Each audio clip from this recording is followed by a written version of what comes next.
பங்குனி மாசம் நல்ல இளவேணிற் காலம் பழனிக்கு வந்தா உன் தெய்வீக யோகம்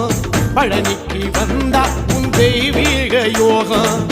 உத்திர நாளில் உன் உற்சவ திருத்தேரில் சிங்காரமாக உன் அலங்காரம் கண்டே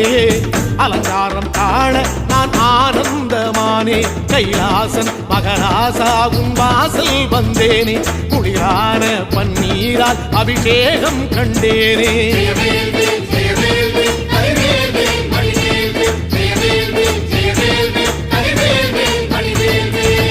தென்பழனி தேடி உன் தென்பழனி தேடி திருநீரு பூசி நான் ஓடோடி வந்தேன் திருநீரு பூசி நான் ஓடோடி வந்தேன்